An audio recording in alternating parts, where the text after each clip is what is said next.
But the inheritance, if it's over $5 million, they could have a tax problem. And then there's a Form 706 that has to be filed.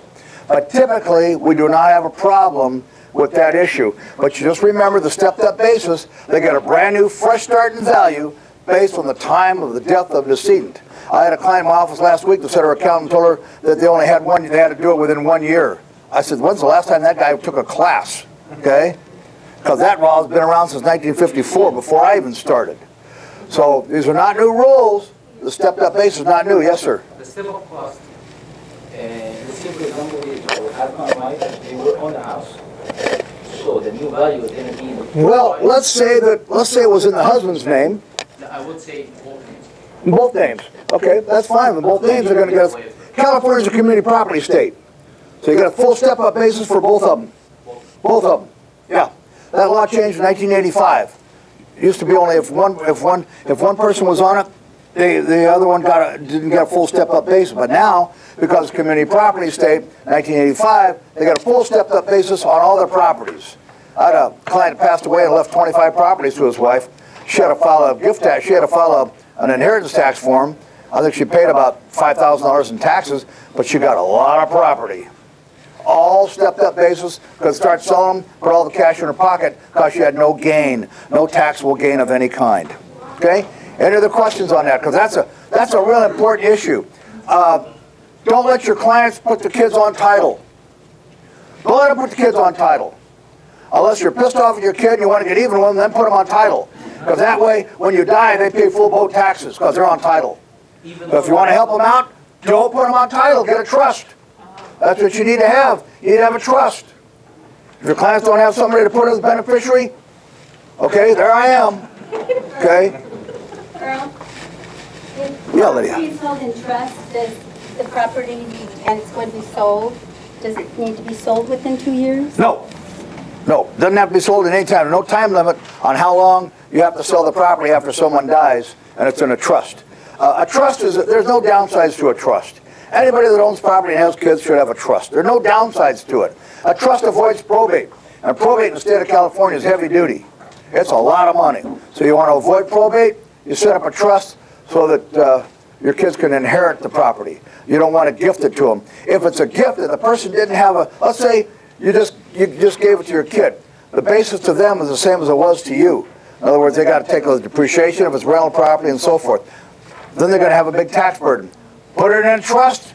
When you die, the depreciation's gone. Nothing else matters. You got a brand new value. All those 20 years of depreciation's gone. Doesn't affect anything.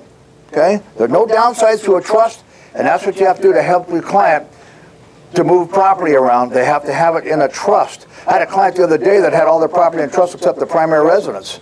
I said, why was that? Because the attorney said I didn't have to do that. I said, that's why attorneys carry out malpractice insurance. You don't even want to go back to that guy again. Okay, anything else? Yes, ma'am. Going back to the short sale, if it's a husband and wife, right, and the husband is out of the country, has not filed taxes, but now we're doing the short sale, but then the lien is showing on the property. Do you have any suggestion on how to work that? Well, the lien is going to show on both their names, right? They're both signed on the loan? Right. They got a problem. No suggestion. They got a problem. Now, he's out of the country. Maybe he's on the lam. Maybe the feds are after him or something. So why is he living out of the country? Okay, do they file together? Do they file joint tax returns? Yes. They do. Then they're both liable. I don't care what country he's in. Any suggestion on how to resolve that? No. They're both on title. They're both on title of the property. They're both on title on the loan. They both signed on the loan. They filed a joint return. No. Doesn't make a difference what country he lives in. The two of them got a problem, and they'll assess it to the one that's here, and he's got a social security number, so they'll assess it to him, and if he ever comes back into the country, and he goes through customs, they got him. Okay? Yeah. If a homeowner, the same thing, short sale, and they have not paid their taxes, right, for 5 years. Okay, their income tax. They haven't filed tax returns. They haven't filed their taxes. Okay, I love them. I do those things all the time, right. All right, so what do? What's the verbiage? You have to file tax returns. Okay, but then when there's hardship and they can't pay their taxes. Then they can do an offer in compromise. Okay. okay? But you gotta file taxes before you can do an offer to compromise and get rid of the debt.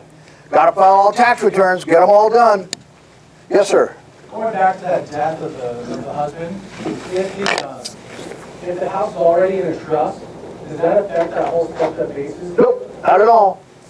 A trust does not even exist or take a breath until your client stops breathing. It only avoids probate.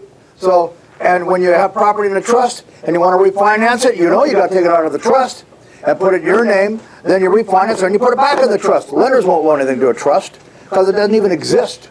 It has no assets. It's only there just for when something bad happens, like death. That's bad. Okay? Gifts, any way to deduct more than $25 per client on a client gift? Nope. That's what, $25 per year, per client, per family of 4, and that's it. The only other way you could do it is if you bought the washer dryer and that was part of the condition and wrote it off as cost of sales. Okay? That's the only other way you could do that. And the IRS is going to offer that it was a gift. Say, no, if I didn't do this, I wouldn't have got the sale. It becomes cost of sales. But gifts are terrible. You only deduct $25. And every once in a while, I'll see a tax return come in. It'll say gifts, and it'll say $1,285 for gifts. What is that? Is that 42 gifts, or is that one big one? So you got to put down your tax return. Those are your clients of mine. You see it on your return. It says gifts, $25 maximum each. The way the government knows. I know the rules, and now you know the rules. And it's right on this sheet, too. It says what it is right on this sheet. Okay. I appreciate all the questions. I'm going to go back to the office. If you have questions, you know where to call me. You can always reach me, okay? You're going to have questions, but you're not going to remember anything I said.